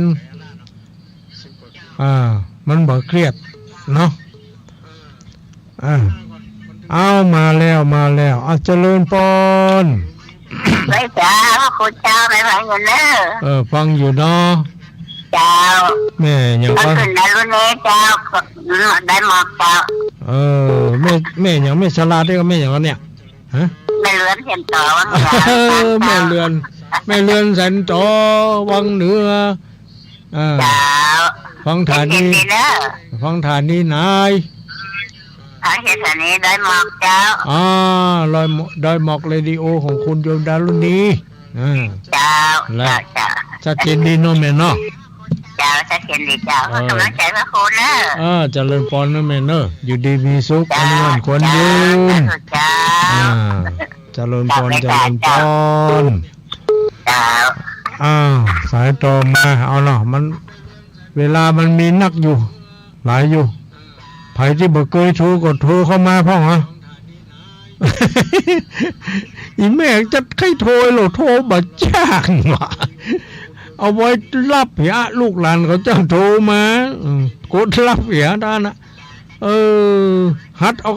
ามันถึงเป็นถ้าเอาบ่ฮัดบ่เนี้ยแค่ยิ่งมันถึงเป็นสักเตื้อเจริญพรวัดได้เจ้าแม่น้อยตาโรกนะแม่น้อยตาโรกจังหวัดลำปางนะเจ้ามันตึงหาแน่แล้วนั่นแหละน้อยแม่น้อยวันนั้นเขาไปลำปางเขาก็ผ่านนะเนาะนั่นแน่มันมาลำปางมาที่ไหนไปอันปุ่นกับจอมปิงไปงานเกาะคาบุญไปงานศพของยมพ่อแม่ของยมอายุ96เองอะฮะมันน่าบอกว่าการวันที่17นี่มาป่ะที่ไหน17ไปไหนนี่หยังอันนี้กับบุญยวัดนี่เจียมจักเข้าป่านี่บ่ได้ไปแม่จ้านั่นแหละบ้านนั่นน่ะบ่ได้โทรหาท่านนะบ่ได้โทรแหละจะไหนอันเรียกก็ออกเรียกก็บ่ออกแน่มันนั้นถ้าวันพัดต้นเดือนบ่ได้ออกกะยังถ้าแล้วนี่วันที่6เป็นวันพัดต้นเดือนบ่ได้ออกเป็นหูหรือเป็นออกที่จังใหม่บ่เขาจะออกวันพัดที่2ไปเนอะวันพัดที่2ที่3ที่4ไปวันพัดแรกมาได้ออกเพิ่นจังใหม่พุ่นออกนั่นแหละน้าไปกำลังใจกันนะดีละแม่อายุวันโนสุขังพลังไม่ต้อง80แล้วนะประเดี๋ยวนี้เรา80ล่ะเจ้าเป็นหยังแข็งแรงอยู่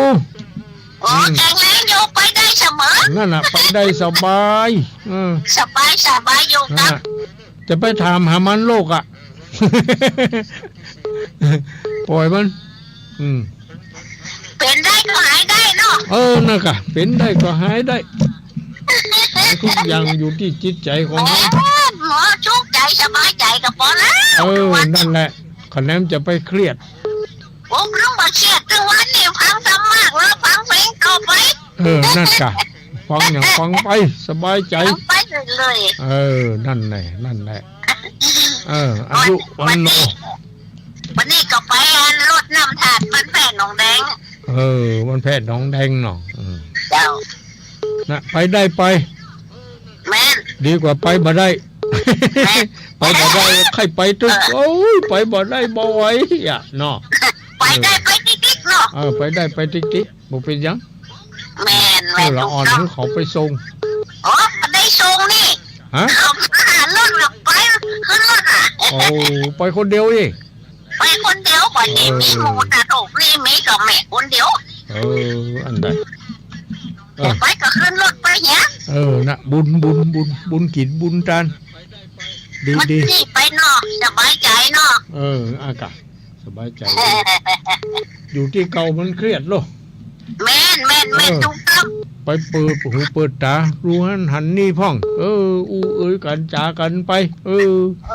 ใจ เขา ตื่นใจบ้าน เครียดนะไปหากันนี่เผื่อเช้าเนาะ อากาศมันบ่เครีย ส ด บายใจ สบายใจดีเอาอายุวันโนสุขังพลังไม่น้อยอยู่ดีมีสุขเลย ตัวสัตว์ตัวเด้อเหมือนกันนะ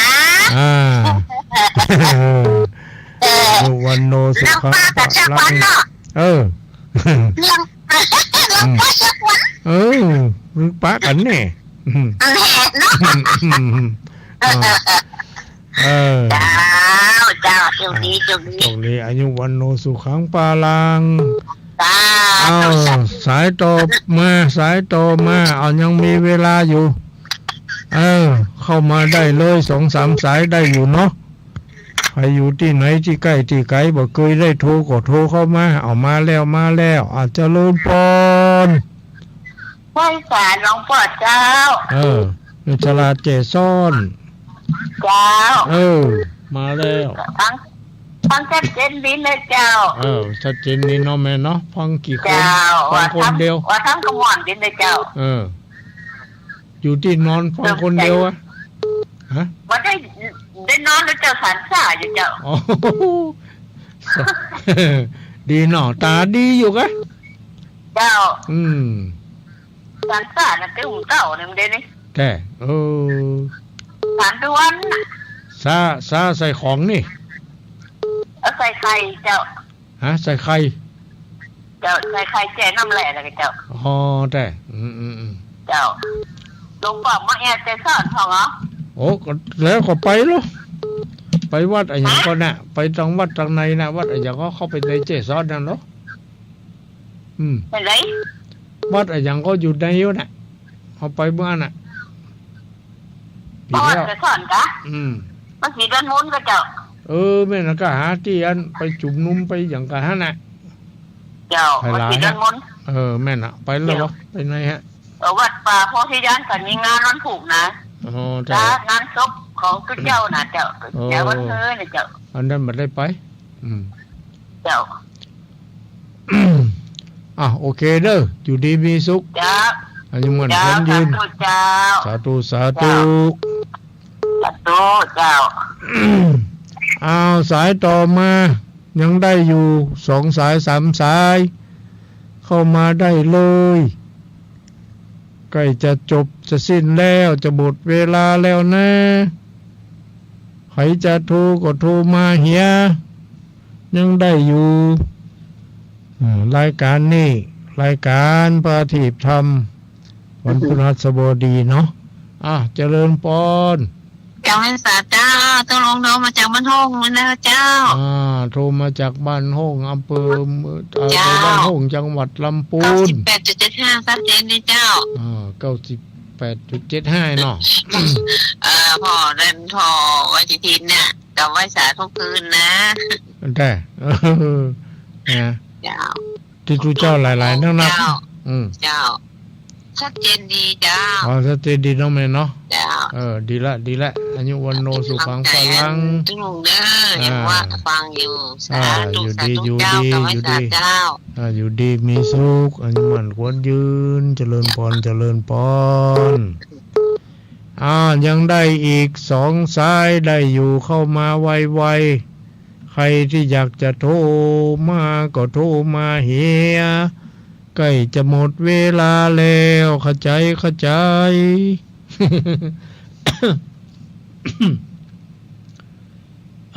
จะเข้าสู่หน้าร้อนละเนาะ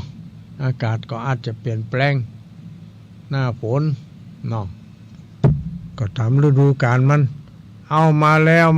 เอาเจริญปอน ไหว้สาตุลงโอ้น้อยเดียวไหว้สาเจ้า จากไหนจ้า สวัสดีไหว้สาเจ้าสวัสดีลาก่อนนะกะหลวง นั่นกันเนาะแต่ แบ่งกับคนน้อยแล้วหลวง อ่ะกะเนาะแบ่งคนเล็กคนน้อยจากจังใหม่เนาะ เจ้าฟังตุลงโอ้มันม่วนดีบัดได้ ม่วนดีบ่เครียดแหละ บ่เครียดเจ้า บ่เครียดนั่นแหละคนหัวนั่งนัก แบ่งกับคนน้อยน่ะเนาะตุลงเนาะ กะแบ่งกับคนเล็กคนน้อยไป อุตส่าห์บ่ไปหลวงวันนี้บ้านมีไปหลวงถ้าฟังตุลงน่ะกะ ทำแล้ว เจ้า เ ว่ามันมีไปหลวง2 คืนเจ้า หมดไปแล้วค่ะ ยังเจ้าคืนนี้ไปคืนแรกแต่ถ้าฟังตุลงเลยแบบไปหลวงสักกับ แต่ถึงขนาดนั้นนะ เป็นเซตุลุงในFCได้กับมันม่วนน่ะตุลุง แต่มันสบายใจเนาะมันสบายใจเนาะฟังแล้วสบายใจ สันทรายฟังจากฝ่ายหินเนี่ย ม่วนอกม่วนใจเนาะ เลยว่าไปเมื่อวันค่ำแล้วก็เกณฑ์ครัวเกณฑ์อย่างห้ามสั่งไปหรอกวันนี้ตุลุงนี่พี่ถ้าอย่ามาถ้าอย่ามาเนอะอีเนาะ จะมาออก ขอ อา จอด กาศ ไปบอกไปอย่าฟังตุลุงเทศขณะบริหารตัวนะยังติดเสียงตุลุงนะทหารอย่าหมอกได้บอกงู นั่นได้เป็นยังเขาควายตั้งบ้องตึงหันกัน พวกมาได้มันจะว้องกับพวกอันตุลุงดอยตึงมาได้ว้องแต่เพิ่นสะเตือนมันบัดการแต่นะโอ้เป็นสีบันนักนะ สีนักเนาะ เจ้า แม่อยู่ไหนแล้วแม่อยู่อำเภอเมืองอะ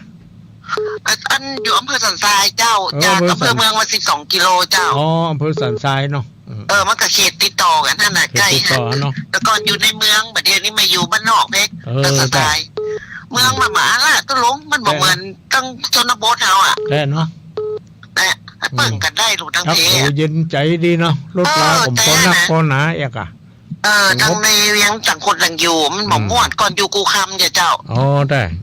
สถากูคำแต่ก่อนน่ะวัดกูคำแล้วย้ายมานี่มันก็ปักไก่เท่าไร12 กิโลไปมาเอียกเนาะเจ้าเปลี่ยนคนอื่นนอกกลับไว้สาธุลงนะเจ้าอายุวันโนสุขังพลังแม่สาธุเจ้าสาธุอยู่ดีมีสุขเอาละญาติโยมทั้งหลายหมดเวลาแล้วเนอะไผบ่ท่าโทรมาแล้วเพราะว่าเวลามันหมดเวลาก็ขอขอบใจอนุโมทนาเจ้าของสถานีทุกสถานีเนาะที่ได้ถ่ายทอดเสียง